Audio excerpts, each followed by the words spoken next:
వినాయక మండపం తొలగిస్తుండగా ఓ మహిళకు దేవుడు ఆవహించి ఆమె చెప్పిన చోట 3 అడుగుల లోతున సాక్షాత్తు ఆంజనేయ స్వామి విగ్రహం లభించిన ఘటన మహబూబాబాద్ జిల్లా కేంద్రంలో చోటు చేసుకుంది. ఈ విషయం అంతటా వ్యాపించడంతో స్వయంభూగా వెలిసిన ఆంజనేయ స్వామిని చూసేందుకు స్థానికులు తరలివచ్చారు.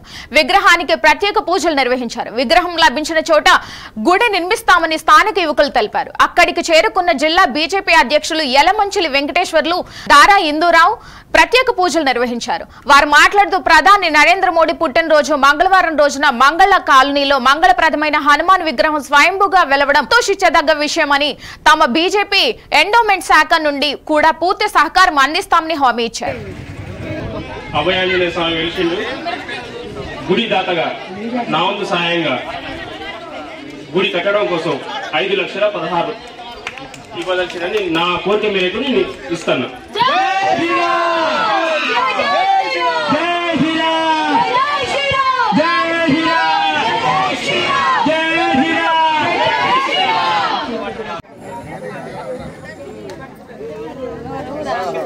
నీళ్ళు కూడా తీయండి, ఒక బిందెలు నీళ్ళు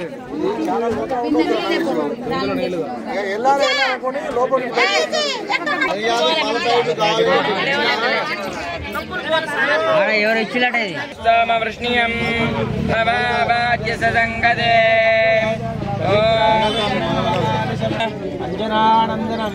జానకీ శోకనాశనం కపీశమక్షాంతారం వందే లంకా భయంకరం ఆంజనేయమధిపానాద్రి కమనీయ నిర్మాణానికి ప్రభుత్వ సహకారం మరియు ఇక్కడికి వచ్చే భక్తులు గుడి నిర్మాణానికి సహకరించవలసి విరాళాలు ఇవ్వాల్సిందిగా కోరుచున్నాం. కూడా కాలనీ వాసులు గుడి నిర్మాణానికి మా వంతుగా విరాళాలు ఇచ్చి గుడి నిర్మాణానికి సహకరిస్తాం. షాప్ కాడికి పోయి సామాన్లు తీసుకొని వస్తుంటే షాప్ కానీ వడ్డం పెట్టి అనిపించి ఇక అక్కడికి వెళ్ళింది కూర్చుంది. తర్వాత వచ్చి ఎక్కడ పడిపోయిందో తెలియదు, ఏమి జరుగుతుందో నాకు తెలుసు.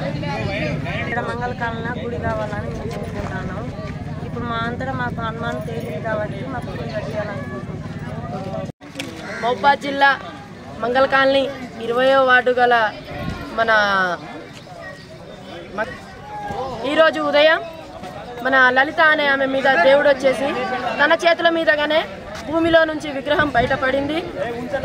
బయటపడిన తదనంతరం ఎమ్మటే అందరూ భక్తులందరూ మంగళకాలనీ వాసులు అందరూ ఏరియా నుంచి వచ్చేసి పూజలు చేయడం, కొబ్బరికాయలు కొట్టడం జరిగింది. దీనివల్ల మా అందరికీ సంతోషంగా ఉన్నది. మాది ఎన్నో రోజుల కోరిక ఇది. మాకు ఇక్కడ ఒక గుడి కావాలి అనేసి, పొడ్రాయి కావాలనేసి ఈ కాలనీ వాసులు అందరూ కోరుకుంటున్నారు. దీనివల్ల మాకు విగ్రహం రావడం కూడా మాకు ఎంతో అదృష్టకరంగా భావిస్తున్నాము. ఈ విగ్రహానికి మా మంగళకాలనీ వాసులు అందరం కలిసి గుడి కట్టించుకోవాలన్న కోరికతోటి మా మనస్ఫూర్తిగా మేము అందరం గుడికి విరాళాలు ఇవ్వడం జరుగుతుంది.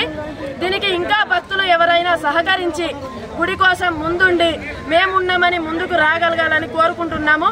జై శ్రీరామ్.